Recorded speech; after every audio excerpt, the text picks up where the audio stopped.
안녕하세요, 여러분. 역동적인 붉은 말의 해, 새해 복 많이 받으세요. 이야기 시작합니다. 새벽 4시 휴대폰 알람이 울렸습니다. 박미숙은 눈을 떴습니다. 58세의 몸은 여전히 무거웠어요. 하지만 일어나야 했습니다. 서울 변두리 달동네 작은 단칸방이었습니다. 방 한쪽에는 낡은 옷장이, 다른 쪽에는 낡은 책상이 있었어요. 벽에는 2장의 사진이 걸려 있었습니다. 한 장은 10년 전 남편의 영정 사진이었습니다. 교통사고로 세상을 떠난 남편이었죠. 다른 한 장은 자녀들의 졸업 사진이었어요. 아들 지훈이의 사법연수원 수료식 사진과 딸 서연이의 판사 임관식 사진이었습니다. 미숙은 사진을 바라보며 잠시 미소를 지었습니다. 하지만 곧 표정이 굳어졌어요. 오늘도 출근해야 했으니까요. 그녀는 서둘러 옷을 갈아입었습니다. 청소 용역 회사 유니폼이었어요. 낡았지만 깨끗하게 다려진 옷이었습니다. 새벽 4시 반 미숙은 집을 나섰습니다. 버스 정류장까지 걸어가는 길은 어두웠어요. 가로등 불빛만이 희미하게 길을 밝히고 있었습니다. 첫 차 버스를 타고 1시간을 달렸습니다. 강남의 대형 빌딩 앞에서 내렸어요. 정의 법률사무소라고 적힌 30층짜리 건물이었습니다. 미숙은 직원 출입구로 들어갔습니다. 정문은 청소부가 쓸 수 없었거든요. 지하 탈의실에서 청소도구를 챙겼습니다. 걸레, 청소기, 세제, 그리고 고무장갑이었어요. 엘리베이터를 타고 30층으로 올라갔습니다. 최상층은 대표실이 있는 곳이었어요.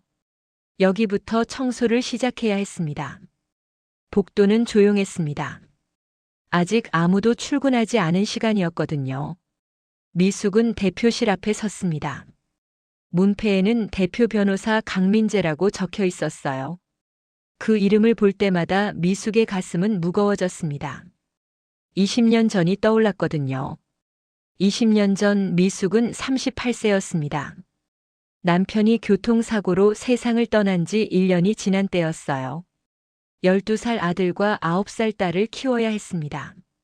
하지만 돈이 없었어요. 친구의 소개로 강남의 한 부잣집에 가정부로 들어갔습니다. 그 집의 주인은 대형 로펌의 수석 변호사였어요. 바로 강민재의 아버지였습니다.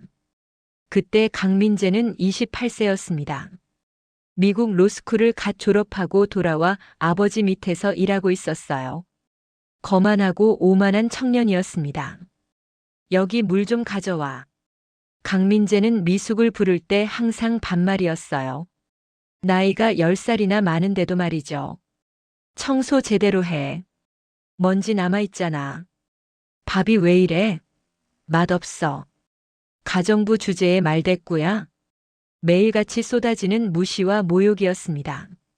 하지만 미숙은 참았습니다. 월급 150만 원이 절실했거든요. 그 돈으로 아이들을 키워야 했으니까요. 강민재의 어머니는 더 심했습니다. 미숙 씨, 당신 손 좀 씻고 요리해. 냄새나. 우리 민재가 만지는 물건은 특히 깨끗하게 닦아야 해. 알겠어? 가난한 사람들은 원래 저래. 뭘 바라겠어. 귀에 들리는 말들이었습니다. 미숙이 없는 줄 알고 하는 말들이었지만 다 들렸어요. 5년간 그 집에서 일했습니다. 그러던 어느 날 강민재가 독립했습니다. 아버지 로펌에서 나와 자기 법률사무소를 차린 거였어요. 바로 정의 법률사무소였습니다.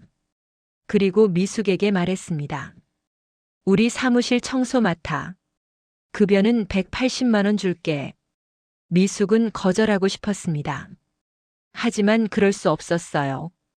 아이들이 중학생, 고등학생이 되면서 돈이 더 필요했거든요. 그렇게 15년이 더 흘렀습니다. 총 20년의 세월이었습니다. 미숙은 대표실 문을 열었습니다. 넓고 화려한 방이었어요. 한쪽 벽은 통유리였고 서울 전경이 한눈에 들어왔습니다. 거대한 책상 뒤로는 각종 상패와 인증서가 걸려 있었어요. 미숙은 조용히 청소를 시작했습니다. 책상을 닦고 바닥을 쓸고 창문을 닦았습니다. 꼼꼼하게 구석구석까지 청소했어요. 벽에 걸린 액자 하나가 눈에 들어왔습니다. 강민재가 재벌 회장들과 찍은 사진이었어요. 모두 환하게 웃고 있었습니다. 미숙은 그 사진을 보며 씁쓸하게 웃었습니다. 저 웃음 뒤에 얼마나 많은 사람들이 짓밟혔을까요? 청소를 마치고 나왔습니다. 복도에서 다른 청소원을 만났습니다. 60대 여성이었어요. 미숙 씨, 오늘도 일찍 나왔네요. 네, 언니. 오늘 송년회라 바쁠 거예요. 맞아. 우리가 다 준비해야 하는데 월급은 똑같지. 두 사람은 쓸쓸하게 웃었습니다. 오전 7시 변호사들이 하나둘씩 출근하기 시작했습니다.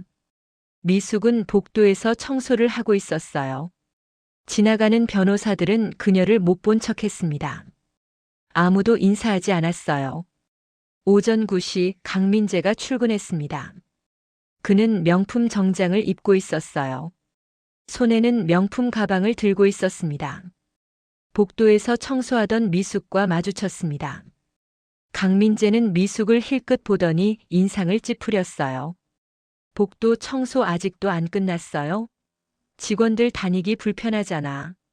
죄송합니다. 곧 끝납니다. 빨리 치워요. 오늘 중요한 손님 오시는데. 강민재는 그렇게 말하고는 대표실로 들어가 버렸습니다. 미숙은 고개를 숙인 채 서 있었습니다. 주먹이 떨렸지만 참았어요. 오전 11시 파트너 변호사 한수정이 미숙을 불렀습니다. 미숙 씨, 커피 좀 가져다 줘요. 아메리카노로. 네, 알겠습니다. 미숙은 커피를 타서 한수정의 사무실로 가져갔습니다. 한수정은 명품 구두를 신고 책상에 앉아 있었어요. 미숙을 보더니 말했습니다. 책상 위에 놓고 가요. 그리고 여기 좀 닦고 가요. 먼지 쌓였어. 지금 닦아드릴까요? 당연하죠. 청소가 당신 일 아니에요? 미숙은 다시 걸레를 가지러 갔습니다. 복도에서 몇몇 변호사들이 수군거리는 소리가 들렸어요. 저 청소 아줌마 20년 됐대. 진짜? 여기 계속 있었어? 응. 강 대표님 집에서부터 일했대. 신기하다. 나 같으면 못 버틸 것 같은데. 뭐, 갈 데가 없으니까 그렇겠지. 변호사들은 미숙이 들을 수 있는 거리에서 그렇게 말했습니다. 미숙은 모른 척하며 걸음을 옮겼어요. 귀가 따가웠지만 참았습니다. 오후 2시 미숙의 근무가 끝났습니다. 탈의실로 내려가 유니폼을 벗었어요. 낡은 외투를 걸치고 건물을 나섰습니다. 버스 정류장에서 버스를 기다렸습니다. 12월의 찬바람이 매섭게 불었어요. 휴대폰이 울렸습니다. 아들 지훈이었어요. 엄마, 저 오늘 야근이에요. 저녁 거르지 마세요. 그래, 알았다. 너도 밥 꼭 먹고. 네. 걱정 마세요. 전화를 끊고 미숙는 한숨을 쉬었습니다. 아들은 검사였고 딸은 판사였습니다. 자랑스러운 자식들이었어요. 하지만 미숙은 자식들에게 자기 고통을 말하지 않았습니다. 내가 참으면 돼. 조금만 더 참으면 돼. 미숙은 그렇게 스스로를 다독였습니다. 버스에 올라타 창밖을 바라봤어요. 화려한 강남의 거리가 스쳐 지나갔습니다. 저 빛나는 건물들 속에서 얼마나 많은 사람들이 자신처럼 짓밟히고 있을까요? 미숙은 눈을 감았습니다. 집에 도착한 건 오후 4시였습니다. 작은 방에 들어가 침대에 누웠어요. 온몸이 쑤셨습니다. 58세의 몸으로 새벽부터 10시간을 일했으니까요. 하지만 오늘은 더 일찍 쉬어야 했습니다. 저녁에 다시 출근해야 했거든요. 오늘은 로펌 송년회가 있는 날이었습니다. 청소원들은 행사 준비와 뒷정리를 담당해야 했어요. 저녁 6시부터 밤 11시까지 일해야 했습니다. 미숙은 알람을 맞추고 눈을 감았습니다. 잠깐의 휴식이었지만 소중했어요. 꿈을 꿨습니다. 어린 아들과 딸이 나오는 꿈이었어요. 두 아이가 학교에서 상장을 받아왔습니다. 미숙은 아이들을 안아주며 울었어요. 엄마, 왜 울어? 기뻐서 그래. 우리 애들 정말 잘했어. 엄마, 우리 커서 엄마 편하게 해드릴게. 그래, 알았어. 엄마는 너희들만 잘 되면 돼. 꿈속에서도 미숙은 웃고 있었습니다. 알람이 울렸습니다. 미숙은 눈을 떴어요. 오후 5시였습니다. 일어나서 다시 유니폼을 입었습니다. 거울을 보니 피곤한 얼굴이 보였어요. 하지만 미숙은 거울 속 자신에게 말했습니다. 조금만 더 참자. 조금만 더. 그렇게 스스로를 다독이며 다시 집을 나섰습니다. 저녁 6시 미숙은 다시 정의법률사무소 건물에 도착했습니다. 1층 대형 홀에서는 송년회 준비가 한창이었어요. 화려한 샹들리에가 켜지고 테이블이 세팅되고 있었습니다. 미숙과 다른 청소원들은 구석에서 대기하고 있었습니다. 행사 담당자가 다가왔어요. 청소 담당자분들, 행사 중에는 눈에 띄지 마세요. 손님들 불편해하니까. 네, 알겠습니다. 미숙은 고개를 숙였습니다. 20년간 이런 말을 수없이 들었어요. 하지만 여전히 마음이 아팠습니다. 나도 사람인데. 미숙은 속으로 그렇게 중얼거렸습니다. 저녁 7시 송년회가 시작됐습니다. 변호사들과 VIP 고객들이 속속 도착했어요. 모두 화려한 옷을 입고 있었습니다. 샴페인 잔이 부딪히는 소리와 웃음소리가 홀을 가득 채웠습니다. 미숙은 구석에서 그 광경을 지켜봤어요. 다른 세상 같았습니다. 강민재가 단상에 올라 연설을 시작했습니다. 올해도 정의법률사무소는 큰 성과를 이뤘습니다. 수임료 100억을 돌파했습니다. 박수가 터져 나왔습니다. 이 모든 건 여러분 덕분입니다. 내년에는 더 큰 도약을 이루겠습니다. 환호성이 들렸어요. 미숙은 그 광경을 보며 생각했습니다. 저 돈이 어디서 나왔을까? 아마 수많은 사람들을 짓밟고 만든 돈이겠죠. 파트너 변호사 한수정이 무대에 올라 강민재 옆에 섰습니다. 그녀는 3천만 원짜리 명품 드레스를 입고 있었어요. 올해도 우리 로펌은 최고였습니다. 내년에도 최고가 될 겁니다. 한수정의 목소리는 거만했습니다. 미숙은 그녀를 바라봤어요. 저 여자도 20년간 자신을 괴롭혔던 사람이었습니다. 행사가 한창일 때였습니다. 미숙은 복도에서 바닥을 닦고 있었어요. 행사장 밖은 어두웠습니다. 그때 비틀거리며 한수정이 나왔습니다. 술에 취한 모습이었어요. 미숙은 재빨리 비켰습니다. 하지만 한수정이 먼저 다가왔어요. 미숙 씨. 여기서 뭐해? 청소하고 있습니다. 아, 그래. 오늘 내 드레스 예쁘지? 3천만 원짜리야. 한수정이 드레스를 휘날리며 자랑했습니다. 미숙은 대답하지 않았어요. 한수정이 비틀거리며 더 가까이 왔습니다. 그리고 미숙의 어깨를 툭 쳤어요. 미숙 씨는 평생 이렇게 살겠지? 청소나 하면서. 불쌍하다 정말. 자식들 잘 됐다던데 그게 무슨 소용이야? 엄마는 여전히 청소부잖아. 한수정은 웃으며 돌아섰습니다. 미숙는 그 자리에 서서 주먹을 꽉 쥐었습니다. 손이 떨렸어요. 눈물이 맺혔지만 참았습니다. 조금만 더 참자. 오늘만 지나면 돼. 미숙는 그렇게 스스로를 다독였습니다. 하지만 미숙은 몰랐습니다. 오늘 밤 모든 것이 바뀔 거라는 걸요. 20년의 참음이 드디어 끝날 거라는 걸요. 그리고 정의가 실현될 거라는 걸요. 복도 저 끝에서 누군가 이쪽을 지켜보고 있었습니다. 검은색 코트를 입은 남자였어요. 그의 눈빛은 차갑게 식어 있었습니다. 복도 끝에 서 있던 남자는 박지훈이었습니다. 32세 서울중앙지검 형사부 부장검사였어요.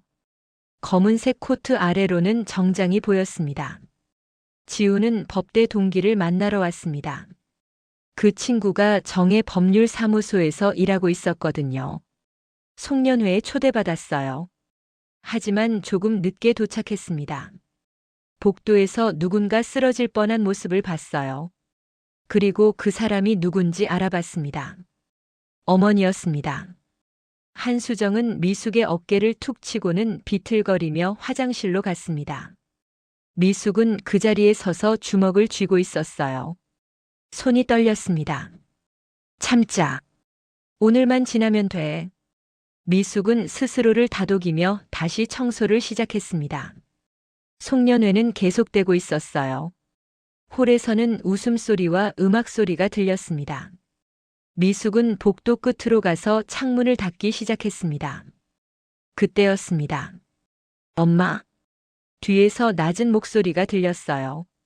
미숙은 깜짝 놀라 돌아봤습니다. 아들 지훈이 서 있었어요. 지훈아?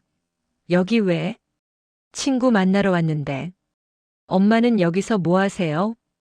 지훈의 목소리가 떨렸습니다. 어머니가 청소부 유니폼을 입고 있었거든요. 아, 나 여기서 일해. 송년회 준비 좀 도와주는 거야. 여기서 일하세요? 언제부터요? 그게 오래됐어. 미숙은 제대로 대답하지 못했습니다. 아들 눈을 보기가 힘들었어요. 지우는 어머니를 자세히 봤습니다. 피곤한 얼굴, 거칠어진 손, 구부정한 어깨였어요. 가슴이 무너지는 것 같았습니다. 엄마, 지금 몇 시에 출근하세요? 새벽 4시. 새벽 4시요? 그럼 몇 시간이나 일하는 건데요? 10시간 정도? 오늘은 송년회 있어서 좀 더 하고. 지훈의 주먹이 떨렸습니다. 어머니가 이렇게 고생하는 줄 몰랐어요. 엄마, 왜 말 안 하셨어요? 제가 용돈 드린다고 했잖아요. 너희한테 짐이 되고 싶지 않아서. 무슨 짐이에요? 저랑 서연이 다 컸잖아요. 알아. 근데 나도 일하고 싶어. 용돈이라도 벌어야 마음이 편해. 미숙의 목소리는 단호했습니다. 자식들에게 손 벌리고 싶지 않았어요. 지우는 더 이상 말하지 못했습니다. 어머니의 자존심을 알았으니까요. 그래도 엄마 여기는 너무. 괜찮아. 나 여기 오래 다녔어. 익숙해. 바로 그때였습니다. 화장실에서 한수정이 나왔어요. 여전히 술에 취한 상태였습니다. 한수정은 복도를 비틀거리며 걸어왔습니다. 그러다가 미숙과 또 마주쳤어요. 미숙 씨. 아직도 여기 있네? 한수정의 목소리는 날카로웠습니다. 지우는 한 발짝 뒤로 물러서서 상황을 지켜봤어요. 어머니가 어떤 대우를 받는지 보고 싶었습니다. 네, 청소하고 있습니다. 청소? 제대로 하는 거 맞아? 요즘 청소 상태가 영 별로던데. 최선을 다하고 있습니다. 최선? 그게 최선이야?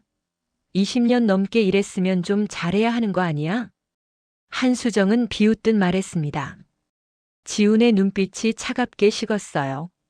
하지만 참았습니다. 어머니가 어떤 상황인지 더 보고 싶었거든요. 죄송합니다. 더 열심히 하겠습니다. 열심히 한다고 다 되는 게 아니지. 능력이 있어야지. 한수정이 한 발짝 더 다가왔습니다. 그나저나 미숙 씨 자식들 잘 됐다며? 검사, 판사라고? 네. 근데 왜 엄마는 아직도 청소해? 자식들이 효도 안 해? 그게 아니라. 아니긴 뭐가 아니야. 자식들이 엄마 청소시키면서 떵떵거리고 사는 거지. 한수정은 웃으며 말했습니다. 완전히 술에 취해서 하는 말이었어요. 미숙의 얼굴이 붉어졌습니다. 화가 났지만 참았어요. 하지만 지훈은 더 이상 참을 수 없었습니다. 변호사님. 지훈이 앞으로 나섰습니다. 한수정이 놀라서 돌아봤어요. 처음 보는 남자였습니다. 누구세요? 제 소개는 나중에 하겠습니다. 지금 하신 말씀 취소해 주시겠어요? 뭐? 내가 무슨 말을 했는데? 제 어머니에 대한 모욕입니다. 어머니? 한수정은 미숙을 보고 다시 지훈을 봤습니다. 그제야 상황을 이해한 것 같았어요. 아, 미숙 씨 아들? 검사라던? 네. 서울중앙지검 박지훈 부장검사입니다. 지훈은 차갑게 말했습니다. 한수정의 얼굴이 굳어졌어요. 하지만 술 기운 때문인지 물러서지 않았습니다. 검사면 뭐 어쩌라고? 여기는 우리 회사야. 제 어머니한테 사과하세요. 사과? 내가 왜? 모욕적인 발언을 하셨잖아요. 내가 뭐라고 했는데? 사실을 말한 건데. 한수정은 여전히 거만했습니다. 지우는 한 걸음 더 다가갔어요. 목소리는 더욱 차가워졌습니다. 마지막으로 말씀드립니다. 사과하세요. 싫으면 법적 조치 취하겠습니다. 뭐? 법적 조치? 한수정이 비웃었습니다. 우리가 변호사인 거 알아? 법 같은 거 누가 더 잘 알겠어? 바로 그 순간이었습니다. 한수정이 미숙 쪽으로 다가가더니 어깨를 세게 밀었어요. 당신 아들이 건방지네. 교육을 이렇게 시켰어? 미숙은 중심을 잃고 비틀거렸습니다. 지훈이 재빨리 어머니를 붙잡았어요. 하지만 늦었습니다. 미숙의 손이 벽에 부딪혔어요. 손목을 삐끗했습니다. 아! 미숙이 작게 신음했습니다. 지우는 어머니를 부축하며 손목을 확인했어요. 빨갛게 부어오르고 있었습니다. 엄마 괜찮으세요? 응, 괜찮아. 하지만 미숙의 얼굴은 창백했어요. 아팠지만 참고 있었습니다. 지훈의 눈빛이 얼음처럼 차갑게 변했습니다. 그는 천천히 고개를 들어 한수정을 바라봤어요. 방금 폭행하셨습니다. 폭행? 그냥 살짝 민 건데 뭘. 사람을 밀어서 다치게 했습니다. 명백한 폭행입니다. 누가 다쳤어? 별것도 아닌 걸 가지고. 한수정은 여전히 비웃고 있었습니다. 하지만 지훈의 표정은 전혀 흔들리지 않았어요. 좋습니다. 법정에서 봅시다. 뭐? 폭행죄로 고소하겠습니다. 그리고 지훈은 잠시 멈췄습니다. 그의 눈빛에 무언가 결의가 서렸어요. 이 건물 전체를 조사하겠습니다. 무슨 소리야? 제가 현재 수사 중인 사건이 있습니다. 대형 로펌 비리 건입니다. 한수정의 얼굴이 하얗게 변했습니다. 설마. 네. 정의 법률사무소입니다. 복도가 조용해졌습니다. 한수정은 말문이 막혔어요. 지훈의 눈빛을 보니 장난이 아니었습니다. 지훈아. 미숙이 아들의 팔을 잡았습니다. 엄마는 괜찮아. 그만하자. 안 됩니다. 엄마가 다치셨어요. 이 정도는 괜찮아. 제발. 미숙의 목소리가 떨렸습니다. 아들이 자기 때문에 문제를 일으킬까봐 걱정됐어요. 지우는 어머니를 보고 다시 한수정을 봤습니다. 엄마 말씀이니까 오늘은 넘어가겠습니다. 하지만 다시는 제 어머니한테 함부로 하지 마세요. 한수정은 대답하지 못했습니다. 그저 멀뚱히 서 있을 뿐이었어요. 지우는 어머니를 부축해서 복도를 나갔습니다. 엘리베이터를 타고 1층으로 내려왔어요. 지우는 즉시 택시를 잡았습니다. 병원 가셔야 해요. 괜찮다니까. 괜찮지 않아요. 손목 부었잖아요. 그냥 집에 가자. 미숙은 고집을 부렸습니다. 병원비가 아까웠어요. 하지만 지우는 듣지 않았습니다. 택시 기사에게 응급실로 가달라고 했어요. 응급실에 도착했습니다. 의사가 미숙의 손목을 검사했어요. X-레이를 찍었습니다. 손목 골절입니다. 3주 정도 깁스해야 해요. 3주요? 미숙은 놀랐습니다. 그러면 일을 못하잖아요. 네. 무리하시면 안 됩니다. 의사가 깁스를 했습니다. 흰색 깁스가 손목을 감쌌어요. 진료가 끝나고 두 사람은 병원 복도에 앉았습니다.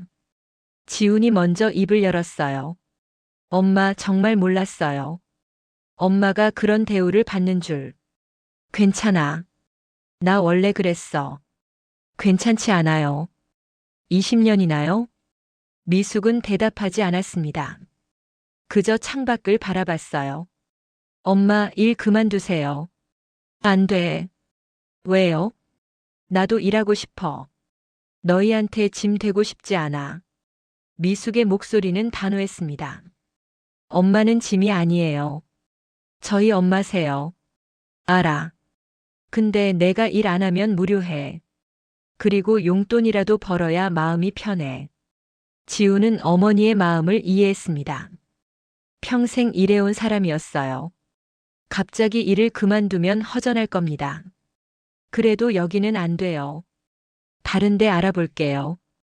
지훈아, 나이 60인데 어디서 받아주겠니? 엄마, 제 말 좀 들어주세요. 제발. 지훈의 목소리가 떨렸습니다. 미숙은 아들을 봤어요. 눈가가 붉어져 있었습니다. 알았어. 생각해 볼게. 정말요? 응. 근데 지훈아. 네. 아까 그 말. 정말 수사하는 거야? 그 로펌을? 지훈은 잠시 망설이다가 고개를 끄덕였습니다. 네. 3개월째 수사 중이에요. 정말? 횡령, 탈세, 뇌물. 증거가 많이 나왔어요. 미숙은 놀라서 아들을 봤습니다. 그럼 오늘 일은 우연이에요. 친구 만나러 왔다가 엄마를 본 거예요. 근데 이제 어쩌려고? 내가 거기서 일하는 걸 알았잖아. 더 철저하게 수사하겠습니다. 지훈의 목소리는 차갑게 가라앉아 있었습니다. 엄마를 그렇게 대한 사람들 절대 용서 안 해요. 미숙은 아들의 얼굴을 봤습니다. 단호한 표정이었어요. 저러다가 괜히 문제 생기는 거 아닐까? 미숙은 걱정이 됐습니다. 하지만 말리지 않았어요. 아들의 눈빛을 봤으니까요. 조심해야 해. 그 사람들 무섭더라. 엄마가 더 무서운 걸 견뎠잖아요. 20년이나. 지우는 어머니의 손을 잡았습니다. 이제 제가 엄마를 지킬게요. 미숙의 눈에 눈물이 맺혔습니다. 아들이 이렇게 컸구나 싶었어요. 두 사람은 한동안 말없이 앉아 있었습니다. 밤이 깊어가고 있었어요. 병원을 나온 지우는 어머니를 집까지 바래다 드렸습니다. 들어가세요. 내일 서연이한테 연락할게요. 그래. 조심해서 가. 미숙은 집으로 들어갔습니다. 지우는 어머니가 들어가는 걸 확인하고 택시를 탔어요. 차 안에서 휴대폰을 꺼냈습니다. 동생 서연에게 전화를 걸었어요. 오빠? 서연아, 지금 통화 가능해? 응. 왜? 무슨 일 있어? 엄마 일 어디서 하시는지 알아? 몰라. 왜? 지우는 오늘 있었던 일을 설명했습니다. 서연은 듣다가 말을 끊었어요. 뭐? 엄마가 거기서 일하셨어? 응. 20년 넘게. 오빠, 그럼. 응. 내가 수사하던 그 로펌이야. 전화기 너머로 서연의 한숨 소리가 들렸습니다. 어떻게 이럴 수가. 서연아, 우리 엄마 좀 챙겨줘. 나 내일부터 바빠질 것 같아. 무슨 말이야? 수사를 본격적으로 시작할 거야. 지훈의 목소리가 차갑게 가라앉았습니다.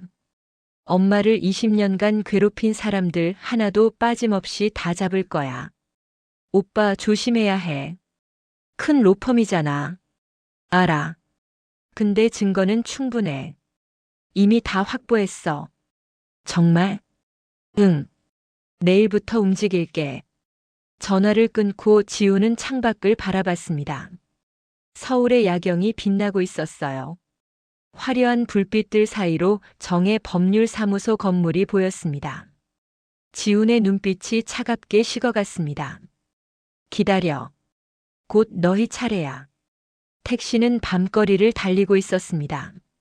지우는 가방에서 파일 하나를 꺼냈어요. 정의 법률사무소 비리 수사라고 적혀 있었습니다.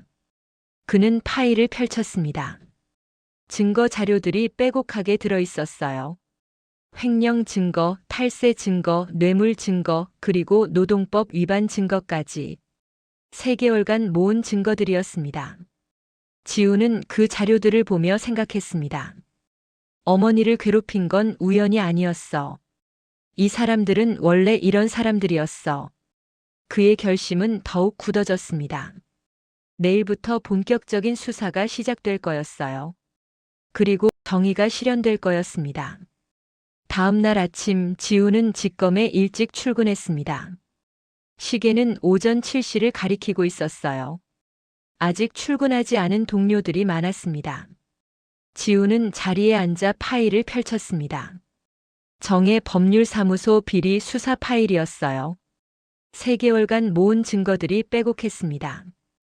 횡령 800억, 탈세 200억, 뇌물수수 50억, 그리고 노동법 위반 증거까지. 지우는 증거들을 다시 한번 검토했습니다. 빈틈이 없었어요. 이제 시작이다. 그는 책상 서랍에서 영장 청구서를 꺼냈습니다. 같은 시각 미숙은 집에서 쉬고 있었습니다. 손목에 감긴 흰 깁스를 바라봤어요.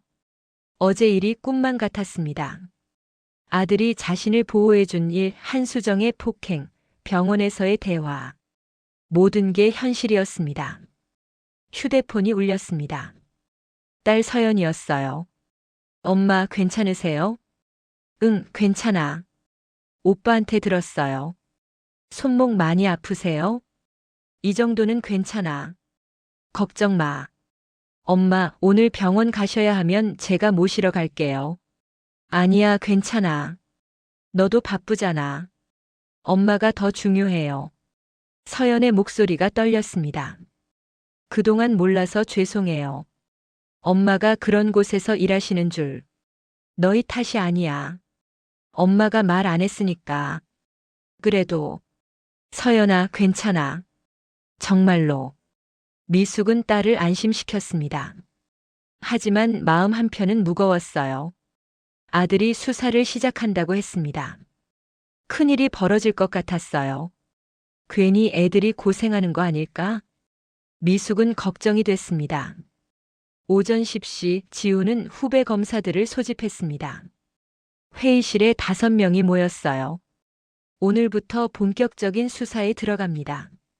지훈의 목소리는 차분했지만 단호했습니다. 대상은 정의 법률사무소입니다. 후배들이 놀란 표정을 지었어요. 대형 로펌이었으니까요. 부장님, 그런데 왜 갑자기요? 한 후배가 조심스럽게 물었습니다. 개인적인 이유도 있습니다. 하지만 증거는 충분합니다. 지우는 준비해온 자료들을 나눠줬어요. 후배들이 자료를 보더니 표정이 굳어졌습니다. 이 정도면, 네, 기소 가능합니다. 충분히. 회의실이 조용해졌습니다. 어려운 싸움이 될 겁니다. 상대는 법을 잘 아는 사람들이니까요. 지우는 창밖을 바라봤습니다. 하지만 우리에게는 증거가 있습니다. 그리고 정의가 있습니다. 후배들이 고개를 끄덕였어요. 내일 압수수색 나갑니다. 준비하세요. 네, 알겠습니다. 회의가 끝나고 지우는 법원으로 향했습니다. 압수수색 영장을 받아야 했어요. 같은 시각 정의 법률사무소에서는 긴급 회의가 열리고 있었습니다. 강민재 대표실에 임원들이 모였어요. 한수정도 그 자리에 있었습니다. 얼굴이 창백했어요. 어제 무슨 일이 있었습니까? 강민재가 차갑게 물었습니다. 그게 실수였습니다. 한수정이 떨리는 목소리로 대답했어요. 실수? 청소부를 밀어서 다치게 한 게 실수라고. 죄송합니다. 술을 너무 많이 마셔서. 문제는 그게 아니야. 강민재가 책상을 탁 쳤습니다. 그 청소부 아들이 누구야? 서울중앙지검 박지훈 부장검사입니다. 사무국장 최태준이 조사한 내용을 보고했어요. 형사부 부장검사. 재벌 비리 전담. 강민재의 얼굴이 굳어졌습니다. 그리고 최근 3개월간 대형 로펌 비리를 수사 중이라는 첩보가 있습니다. 설마. 네. 우리일 가능성이 높습니다. 회의실이 조용해졌어요. 어떻게 해야 합니까? 한수정이 불안한 목소리로 물었습니다. 일단 변호사를 선임하고 증거가 될 만한 자료들을 정리해. 정리요? 없애라는 말이야. 강민재의 목소리는 냉정했습니다. 하지만 그건 지금 그런 말할 때야? 우리가 잡히면 다 끝이야. 최태준이 급히 나갔습니다. 증거인멸을 시작할 거였어요. 강민재는 창밖을 바라봤습니다. 서울 전경이 펼쳐져 있었어요. 고작 청소부 하나 때문에. 그는 이를 악물었습니다. 오후 2시 지우는 법원에서 영장을 받아 나왔습니다. 압수수색 영장이었어요. 내일 아침 9시에 집행하기로 했습니다. 직검으로 돌아오는 길 지우는 어머니에게 전화를 걸었어요. 엄마 괜찮으세요? 응, 괜찮아. 손목은요? 아프긴 한데 참을 만해. 엄마 내일부터 며칠 바빠질 것 같아요. 무슨 일인데? 일 때문에요. 지우는 구체적으로 말하지 않았습니다. 어머니를 걱정시키고 싶지 않았어요. 알았어. 조심해. 네. 서연이한테 엄마 좀 부탁했어요. 그래, 고마워. 전화를 끊고 지우는 한숨을 쉬었습니다. 내일이면 모든 게 시작될 거였어요. 저녁 7시 서연이 어머니 집을 찾아왔습니다. 29세의 젊은 판사였어요. 단정한 옷차림에 따뜻한 미소를 짓고 있었습니다. 엄마 왔어요. 서연아, 왜 왔어? 바쁘잖아. 엄마 보고 싶어서요. 서연은 어머니 옆에 앉았습니다. 깁스한 손목을 조심스럽게 만졌어요. 많이 아프세요? 괜찮아. 엄마 정말 몰랐어요. 엄마가 그런 일 당하는 줄. 서연의 눈에 눈물이 맺혔습니다.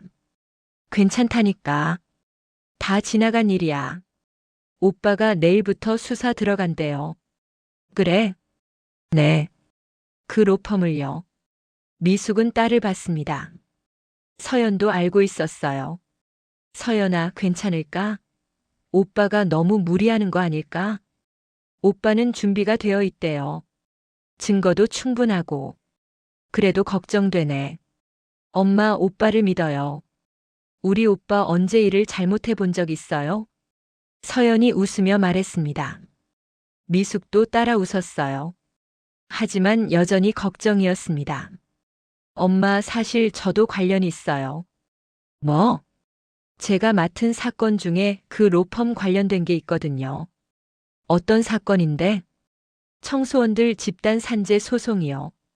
최태준 사무국장이 피고예요. 미숙은 놀랐습니다. 최태준은 자신의 월급을 관리하던 사람이었어요. 그 사람이. 네. 청소원들 월급에서 몰래 돈을 떼어갔대요. 10년 넘게. 그럴 줄 알았어. 미숙은 쓰게 웃었습니다. 엄마도 당하셨어요? 응. 근데 어쩔 수 없었어. 증거가 없었으니까. 이제 증거가 있어요. 오빠가 확보했대요. 서연은 어머니의 손을 잡았습니다. 엄마, 이제 다 끝날 거예요. 그 사람들 벌 받을 거예요. 그래도 너희가 고생할까봐 걱정이야. 엄마가 20년 고생하신 것보다는 덜할 거예요. 두 사람은 한동안 말없이 앉아 있었습니다. 서연은 어머니를 위해 저녁을 준비했어요. 간단한 식사였지만 따뜻했습니다. 엄마, 맛있어요? 응, 맛있어. 오빠도 초대할 걸 그랬나? 바쁠 거야. 내일 준비해야 하니까. 그래도 밥은 먹어야 하는데.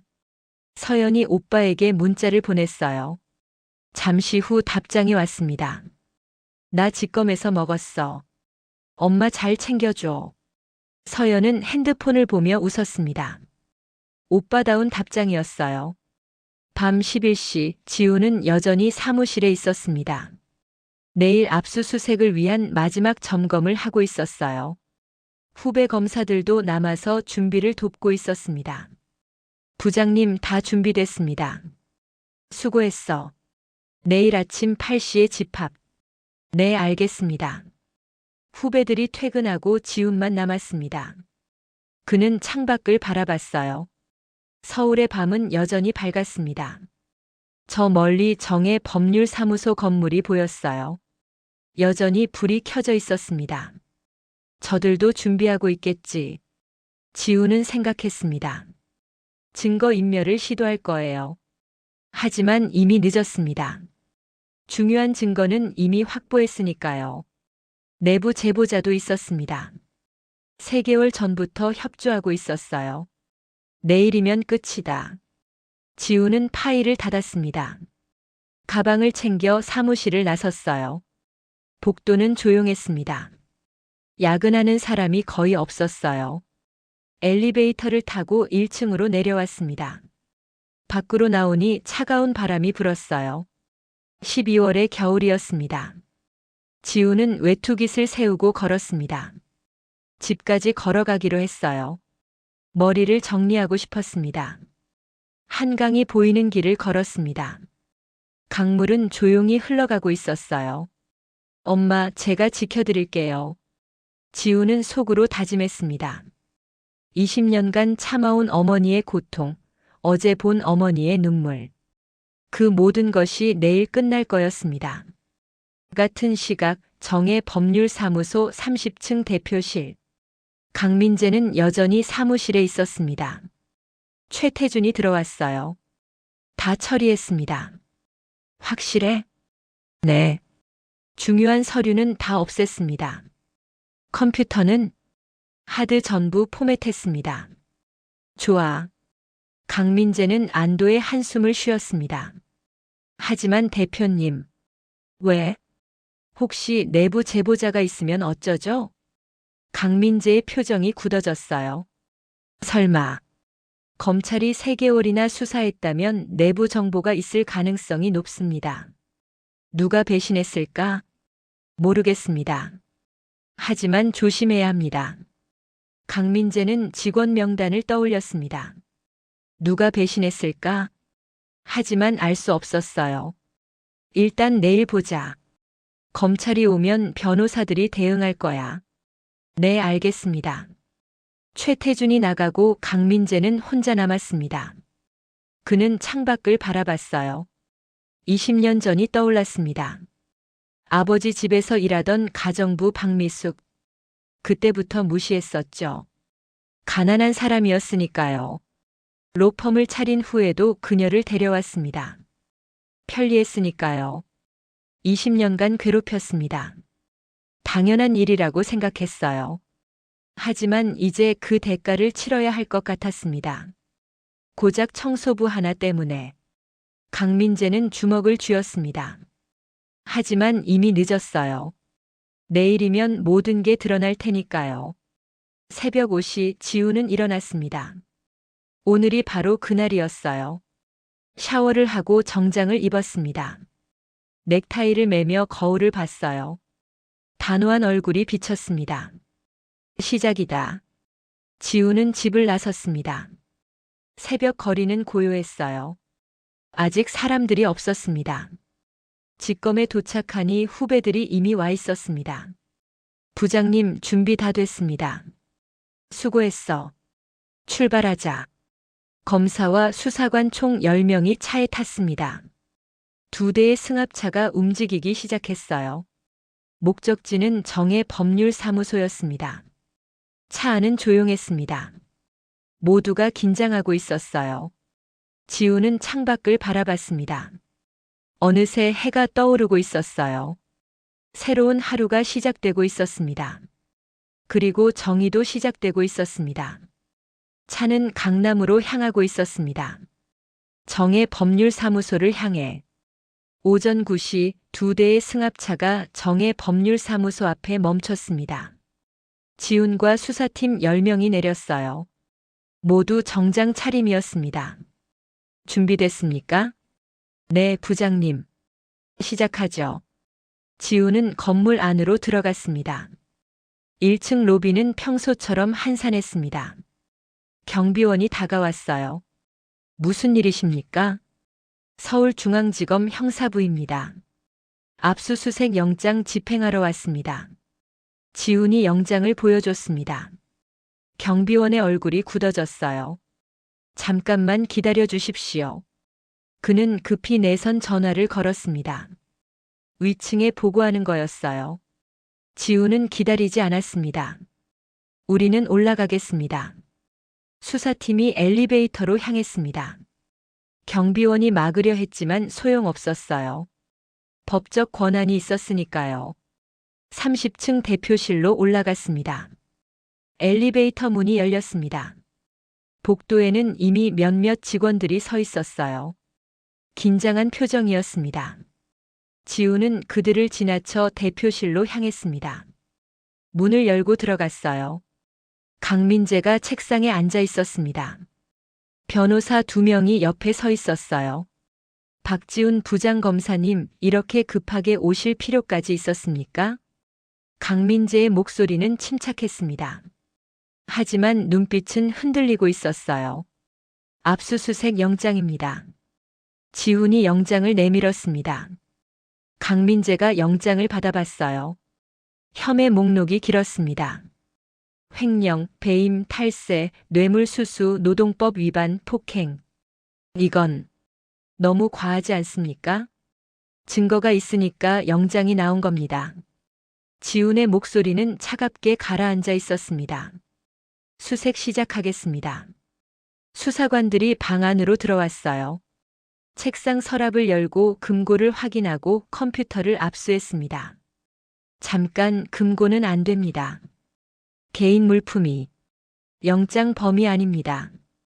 열어주십시오. 강민재는 할 수 없이 금고를 열었습니다. 안에는 서류들과 USB가 있었어요. 수사관이 모두 압수했습니다. 이건 회사 기밀인데 수사에 필요한 자료입니다. 지훈은 강민재를 바라봤습니다. 강민재 대표님, 한 가지 여쭤보겠습니다. 뭡니까? 청소부 박미숙 씨 아십니까? 강민재의 얼굴이 미세하게 굳어졌습니다. 청소부요? 글쎄요. 직원이 많아서 20년간 이 회사에서 일했습니다. 그 전에는 대표님 아버지 댁에서도 일했고요. 아, 그 사람 말입니까? 네, 그분입니다. 지훈은 한 걸음 다가갔습니다.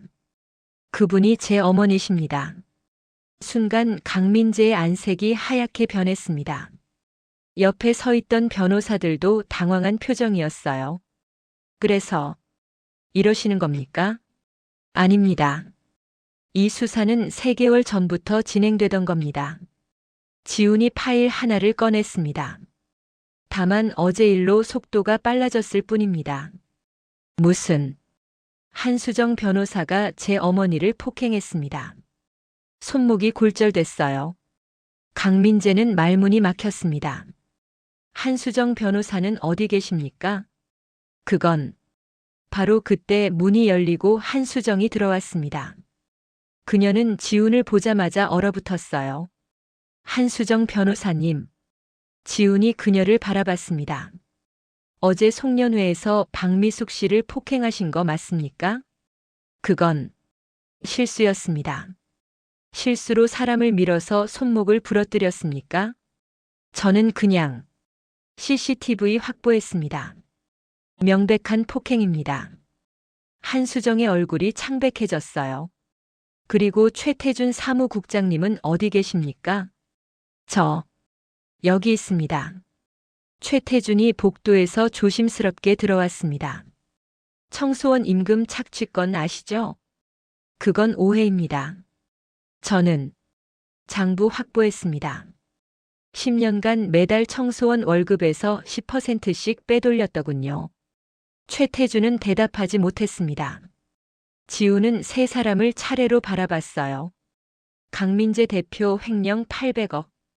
한수정 변호사 폭행 및 횡령 공모. 최태준 사무국장 임금 착취. 그의 목소리는 또렷했습니다. 세 분 모두 조사 받으셔야겠습니다. 지금 당장입니까? 네.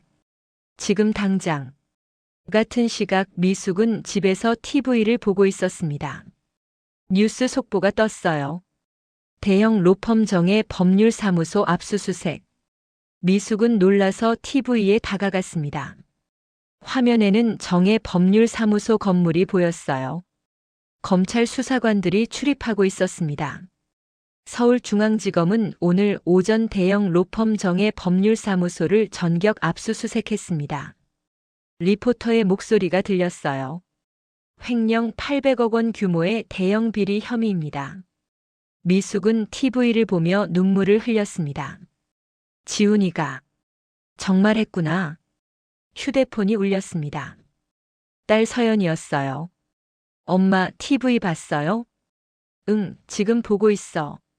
오빠가 해냈어요. 그래. 고생했겠다. 엄마 걱정 마세요. 다 잘 될 거예요. 미숙은 전화를 끊고 다시 TV를 봤습니다. 20년간 자신을 괴롭혔던 사람들이 조사를 받고 있었어요. 믿기지 않았습니다. 오후 1시 지우는 강민재를 직검으로 연행했습니다. 조사실은 차가웠어요. 강민재는 변호사와 함께 앉아 있었습니다. 강민재 씨 횡령 혐의에 대해 조사하겠습니다. 지훈이 서류를 펼쳤습니다.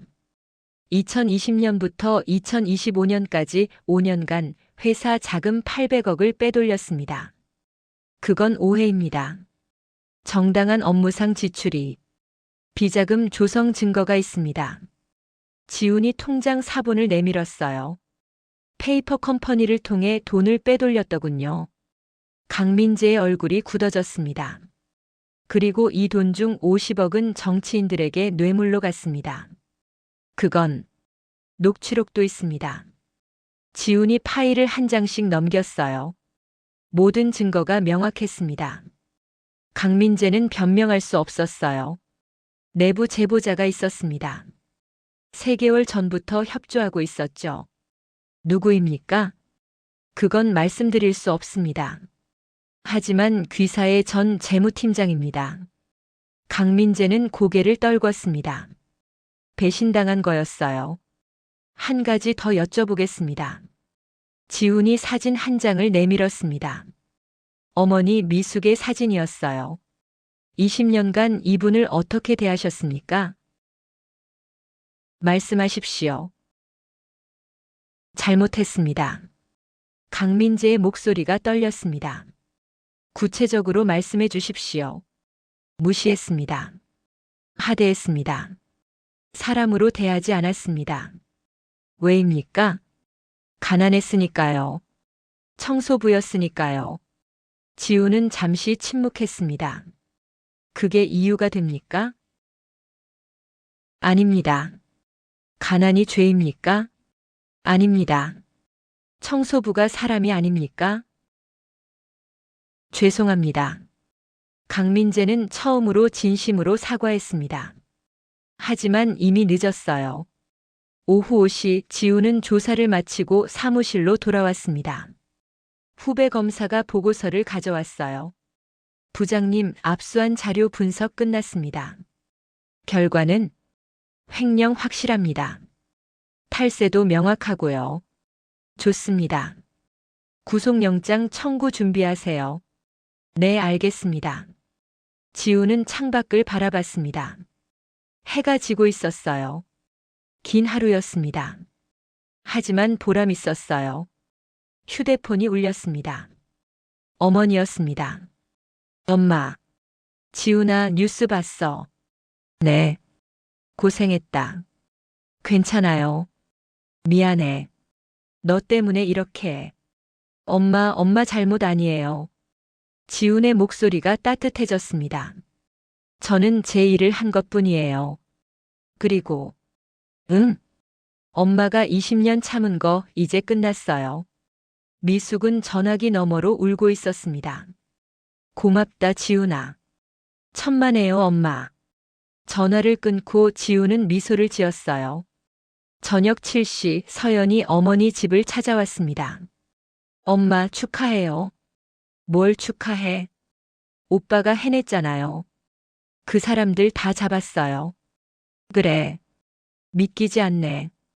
두 사람은 거실에 앉았습니다. 엄마, 이제 일 그만두셔야 해요. 응, 알았어.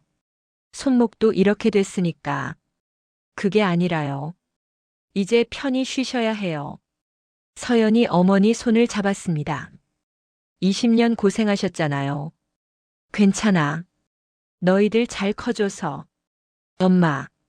서연아, 엄마는 행복해. 너희가 있어서. 미숙은 딸을 안아줬습니다. 두 사람은 한동안 말없이 안고 있었어요. 이틀 후 법원에서 구속영장이 발부됐습니다. 강민재, 한수정, 최태준 3명 모두 구속됐어요. 뉴스는 이 소식으로 떠들썩했습니다. 대형 로펌 대표 구속. 횡령 800억 규모. 20년간 청소부 학대도 드러나. 기사는 계속 쏟아졌습니다. 여론은 검찰 편이었어요. 사람들은 강민재를 비난했습니다. 저런 인간들이 청소부를 20년간 괴롭혔다고. 당연히 벌 받아야지. 댓글들이 달렸습니다. 미숙은 뉴스를 보며 복잡한 심경이었어요. 복수가 달콤한 것만은 아니었습니다. 하지만 정의는 실현됐어요. 일주일 후 동료 청소원들이 미숙의 집을 찾아왔습니다. 미숙 씨, 정말 감사합니다. 무슨 소리예요? 미숙 씨 아들분 덕분에 우리도 밀린 월급 받았어요. 그래요? 네. 최태준이 빼돌린 돈 다 돌려받았어요. 10년치요. 동료들의 얼굴이 밝았습니다. 미숙 씨 아들분이 진짜 대단하세요. 고맙네요. 미숙은 웃었습니다. 자신만 구원받은 게 아니었어요. 다른 청소원들도 함께 구원받았습니다. 미숙 씨, 이제 편히 쉬세요. 그래야죠. 손목도 이렇게 됐으니. 아들, 딸 잘 키우셨어요. 고맙습니다. 동료들이 돌아가고 미숙는 혼자 앉아 있었습니다. 창밖으로 겨울 하늘이 보였어요. 맑았습니다. 이제 끝났구나. 미숙은 생각했습니다. 20년의 고난이 끝났어요. 정의가 승리했습니다. 그리고 무엇보다 중요한 건 자식들이 옳은 일을 했다는 거였습니다. 미숙은 벽에 걸린 가족 사진을 봤어요. 남편의 영정, 아들과 딸의 졸업 사진. 여보, 우리 애들 잘 컸어요. 정말 잘 컸어요. 미숙은 조용히 중얼거렸습니다. 그날 밤 지우는 사무실에서 보고서를 정리하고 있었습니다. 대양건설 사건은 이제 기소 단계였어요. 후배가 들어왔습니다. 부장님, 수고하셨습니다. 아직 끝난 게 아니에요. 재판이 남았어요. 그래도 구속은 시켰잖아요. 네. 이제 법정에서 증명하면 됩니다. 지우는 파일을 닫았습니다. 부장님, 개인적인 질문인데요. 뭔가요? 어머님은 어떠세요? 지우는 잠시 생각하다가 웃었습니다. 편안해 하세요. 처음으로요. 다행이네요. 네. 20년 만에 처음으로 편안해 하세요. 두 사람은 잠시 침묵했습니다. 부장님, 멋있으세요. 감사합니다. 하지만 저는 제 일을 했을 뿐이에요. 그래도요. 어머님을 위해서. 아닙니다. 어머님만을 위한 게 아니었어요. 지우는 창밖을 바라봤습니다. 모든 약자들을 위한 거였어요. 부당하게 짓밟히는 사람들을 위한 거였죠. 후배는 고개를 끄덕였습니다. 저도 부장님처럼 되고 싶습니다. 그럼 법을 공정하게 집행하세요. 그게 전부입니다. 며칠 후 미숙은 병원에서 깁스를 풀었습니다. 3주가 지났어요. 손목은 많이 나아졌습니다. 이제 괜찮으세요. 다만 무리하지 마세요. 네, 감사합니다. 병원을 나온 미숙은 하늘을 올려다봤습니다. 파란 하늘이 펼쳐져 있었어요. 구름 한 점 없는 맑은 하늘이었습니다. 미숙은 깊게 숨을 들이마셨어요. 자유로웠습니다. 진짜로 자유로웠어요. 20년간 짓눌려 있던 무게가 사라졌습니다. 이제 정말 끝났구나. 미숙은 웃었습니다. 그리고 천천히 걸어가기 시작했어요. 새로운 인생을 향해서 2달이 흘렀습니다. 2월의 어느 화창한 날 서울고등법원에서 선고 공판이 열렸습니다. 대형 법정이었어요. 방청객들로 가득 찼습니다. 기자들, 피해자들, 그리고 일반인들까지 모두 이 재판에 관심을 가졌어요. 미숙도 그 자리에 있었습니다. 방청석 앞쪽에 혼자 앉아 있었어요. 오늘은 긴장되는 날이었습니다. 아들이 검사로, 딸이 판사로 이 재판을 담당한다는 사실이 믿기지 않았어요. 지우는 검사석에 앉아 있었습니다. 차분한 표정이었어요. 피고인석에는 강민재, 한수정, 최태준이 앉아 있었습니다. 모두 수감복을 입고 있었어요. 재판을 시작하겠습니다. 판사가 입장했습니다. 29세의 젊은 여성 판사였어요. 바로 박서연이었습니다. 미숙은 딸을 바라봤습니다. 법복을 입은 딸이 자랑스러웠어요. 검사석의 아들도 보였습니다. 2 자녀가 함께 정의를 실현하는 모습이었어요. 피고인들 일어나십시오. 3 사람이 일어섰습니다. 서연은 차분하게 말했습니다. 이 재판은 단순한 경제범죄가 아닙니다. 권력을 가진 자들이 약자를 어떻게 대했는지에 관한 재판입니다. 법정이 조용해졌습니다. 재판부는 지난 2달간 증거를 심리했습니다. 그리고 명백한 결론에 도달했습니다. 서연이 판결문을 들었어요. 피고인 강민재. 강민재가 고개를 들었습니다. 업무상 횡령 800억 원, 배임, 탈세, 뇌물공여. 모두 유죄로 인정됩니다. 강민재의 얼굴이 굳어졌어요. 그리고 무엇보다 20년간 노동자를 부당하게 대우하고 인간의 존엄성을 짓밟았습니다. 서연의 목소리가 단호했습니다. 이는 법 이전의 인간으로서 용납할 수 없는 행위입니다. 피고인 강민재에게 징역 15년을 선고합니다. 방청석에서 술렁임이 일었습니다. 피고인 한수정. 한수정이 떨리는 목소리로 대답했어요. 네.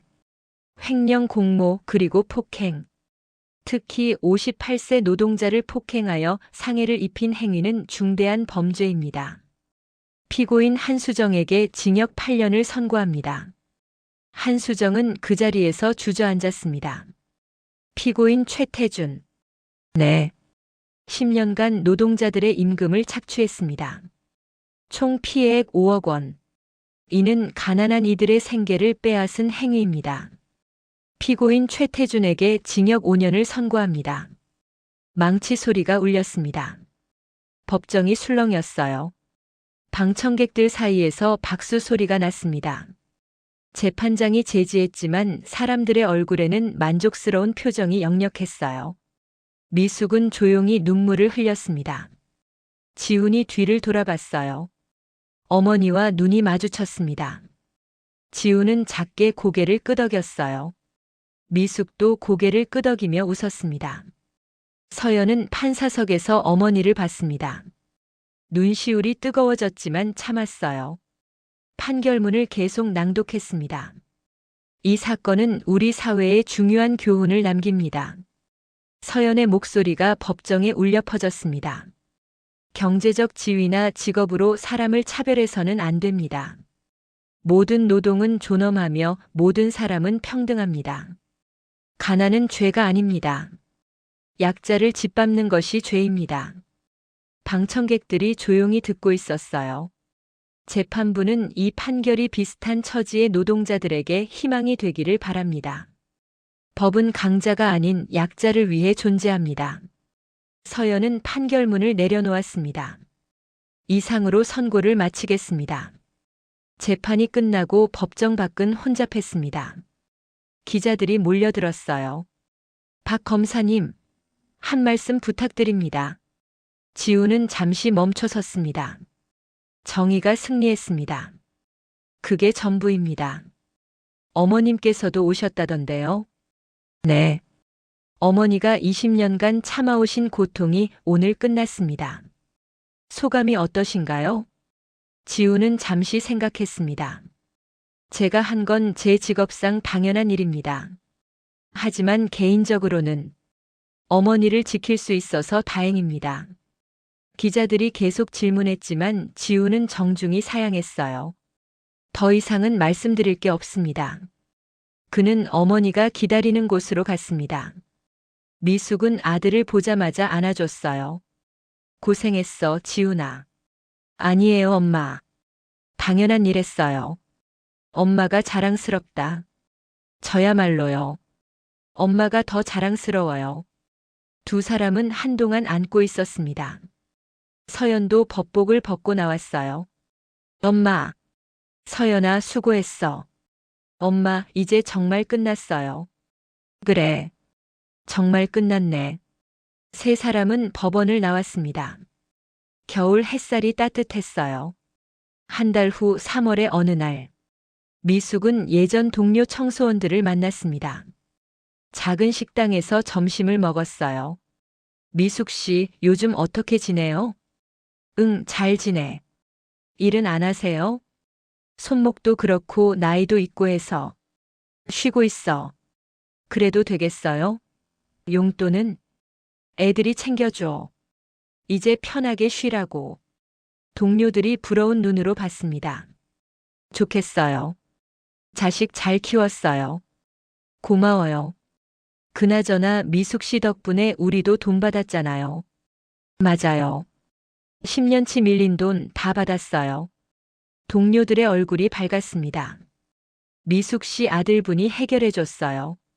검찰에서 강제로 받아내라고 했대요. 다행이네요. 미숙은 웃었습니다. 자신만 도움받은 게 아니었어요. 같이 일했던 동료들도 모두 구원받았습니다. 근데 미숙 씨, 우리 얼마 전에 새 회사 들어갔어요. 그래요? 네.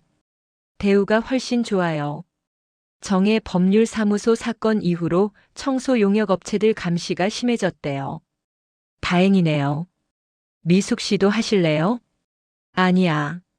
나는 이제 쉴래. 그래요. 그동안 고생 많았으니까. 식사를 마치고 헤어질 때 동료들이 미숙을 안아줬습니다. 미숙 씨 행복하세요. 너희들도. 자식들한테 잘해줘요. 정말 효자 효녀예요. 그럴게. 미숙은 혼자 길을 걸었습니다. 봄바람이 불었어요. 따뜻했습니다. 4월 서울대학교에서 졸업식이 열렸습니다. 지훈의 법학전문대학원 동기가 졸업하는 날이었어요. 지훈도 축하하러 갔습니다. 캠퍼스는 봄꽃으로 가득했습니다. 지훈은 캠퍼스를 걸으며 과거를 떠올렸어요. 10년 전 자신도 이곳에서 졸업했었습니다. 그날 어머니가 왔었어요. 낡은 옷을 입고 왔었죠. 다른 학생들의 부모는 모두 멋진 옷을 입고 있었습니다. 하지만 어머니는 그저 평범한 옷이었어요. 지우는 부끄러워하지 않았습니다. 오히려 자랑스러웠어요. 자신을 여기까지 키운 건 바로 어머니였으니까요. 지금 생각해도 가슴이 뭉클했습니다. 엄마 감사합니다. 지우는 속으로 중얼거렸습니다. 그 같은 날 서연은 법원에서 새로운 사건을 담당하고 있었습니다.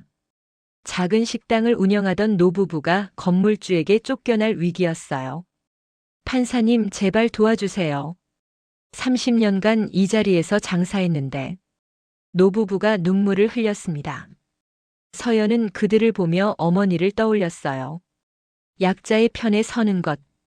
그게 자신이 판사가 된 이유였습니다. 걱정 마세요. 제가 공정하게 판단하겠습니다. 감사합니다, 판사님. 서연은 서류를 검토했습니다. 건물주의 부당한 점이 보였어요. 이건 약자를 짓밟는 사건이었습니다. 엄마처럼 당하는 사람이 없도록 서연은 다짐했습니다.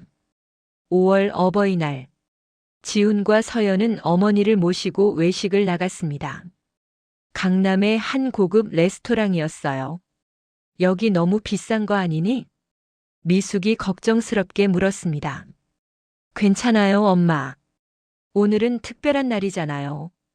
그래도 엄마 편하게 계세요. 세 사람은 창가 자리에 앉았습니다. 서울 전경이 한눈에 보였어요. 엄마, 이거 드릴게요. 서연이 작은 상자를 내밀었습니다. 뭔데? 열어보세요. 미숙이 상자를 열었습니다. 목걸이가 들어 있었어요. 이건 너무 비싼 거 아니니? 아니에요. 엄마 선물이에요. 고마워, 서연아. 엄마, 저도 드릴 게 있어요. 지훈이 봉투를 내밀었습니다. 이건 뭐야? 여행 상품권이에요. 제주도 3박 4일. 여행? 네. 엄마, 이제 쉬면서 여행도 다니세요. 미숙의 눈에 눈물이 맺혔습니다. 너희들. 정말. 엄마, 울지 마세요. 고마워. 정말 고마워. 세 사람은 식사를 하며 이야기를 나눴습니다. 과거의 고난도 최근의 사건도 모두 이야기했어요. 엄마, 그동안 정말 힘드셨죠? 괜찮아. 다 지나간 일이야. 미안해요. 저희가 몰라서. 아니야. 너희 탓이 아니야. 미숙은 두 자녀의 손을 잡았습니다. 엄마는 행복해. 너희가 이렇게 자라줘서. 저희도 행복해요. 엄마 같은 분이 우리 엄마라서. 서연이 눈물을 훔쳤습니다. 그리고 엄마, 한 가지 말씀드릴 게 있어요. 지훈이 진지하게 말했습니다. 뭔데? 저희 집으로 이사 오세요. 집? 네. 새 아파트 계약했어요. 방 3개짜리요. 그건 엄마, 저희랑 같이 사세요. 서연도 거들었습니다. 이제 편하게 사셔야죠. 미숙은 두 자녀를 번갈아 봤습니다. 정말 괜찮겠니? 당연하죠. 엄마세요. 고맙다. 정말 고마워. 미숙은 다시 눈물을 흘렸습니다. 하지만 이번엔 행복한 눈물이었어요. 6월 새 아파트로 이사했습니다. 강남의 작은 아파트였지만 깨끗하고 따뜻했어요. 미숙은 자신의 방을 둘러봤습니다. 넓고 밝은 방이었어요. 창문으로 햇살이 들어왔습니다. 벽에는 가족 사진이 걸려 있었습니다. 남편의 영정은 거실로 옮겼어요. 이제 편히 쉬라고요. 여보, 우리 잘 살 거예요. 애들도 잘 컸고. 미숙은 조용히 말했습니다. 거실로 나왔습니다. 지훈과 서연이 소파에 앉아 TV를 보고 있었어요. 엄마, 나와요? 같이 영화 봐요. 그래. 세 사람은 소파에 앉아 영화를 봤습니다. 평범한 일상이었어요. 하지만 미숙에게는 꿈만 같았습니다. 20년을 기다린 평화였어요. 그날 밤 미숙은 침대에 누워 천장을 바라봤습니다. 지난 세월이 주마등처럼 스쳐 지나갔어요. 남편을 잃었던 날, 두 아이를 키우기 위해 악착같이 일했던 날들. 강민재네 집에서 가정부로 일하며 무시당했던 기억. 로펌에서 20년간 청소하며 참아왔던 시간들. 그리고 마지막 송년회에서 폭행당했던 순간. 모든 게 생생했습니다. 하지만 이제 끝났어요. 정의가 실현됐고 아이들이 자신을 지켜줬습니다. 가난은 죄가 아니었어. 미숙은 생각했습니다. 나는 잘못한 게 없었어. 눈물이 흘러내렸습니다. 하지만 슬픈 눈물이 아니었어요. 해방의 눈물이었습니다. 미숙은 조용히 잠들었습니다. 편안한 잠이었어요. 1년 뒤 미숙은 제주도 바다를 바라보고 있었습니다. 지훈이 선물한 여행이었습니다. 엄마, 사진 찍어요. 서연이 카메라를 들었습니다. 그래. 미숙은 웃으며 포즈를 취했어요. 하나, 둘, 셋. 찰칵. 사진 속 미숙은 환하게 웃고 있었습니다. 주름진 얼굴이었지만 행복해 보였어요. 엄마 정말 예쁘다. 그래? 네. 요즘 표정이 정말 좋아지셨어요. 기분이 좋으니까. 세 사람은 바닷가를 걸었습니다. 파도 소리가 들렸어요. 평화로웠습니다. 미숙은 하늘을 올려다봤습니다. 여보, 보고 있어요? 우리 잘 살고 있어요. 남편이 보고 있을 것 같았어요. 하늘 어딘가에서요. 지우는 여전히 검사로 일하고 있었습니다. 여전히 약자를 위해 싸우고 있었어요. 서연은 공정한 판사로 이름을 날리고 있었습니다. 많은 사람들이 그녀의 판결을 신뢰했어요. 그리고 미숙은 이제 편히 쉬고 있었습니다. 세 사람 모두 행복했어요. 엄마, 저녁 뭐 먹을까요? 회? 제주도 왔으니까. 좋아요. 회 먹으러 가요. 세 사람은 웃으며 식당으로 향했습니다. 저녁 노을이 바다를 물들이고 있었어요. 아름다웠습니다. 미숙의 인생도 이제 아름다웠습니다. 20년의 어둠이 지나가고 빛이 찾아온 거예요. 그리고 그 빛은 영원히 계속될 거였습니다. 여러분, 여기까지 이야기였습니다. 가난은 죄가 아닙니다. 약자를 짓밟는 것이 죄입니다. 법은 강자가 아닌 약자를 위해 존재합니다. 모든 노동은 존엄하며 모든 사람은 평등합니다. 오늘도 묵묵히 일하고 계신 모든 분들께 경의를 표합니다. 그리고 부당함에 맞서 싸우는 모든 분들을 응원합니다. 여러분 모두 행복하시길 바랍니다. 감사합니다.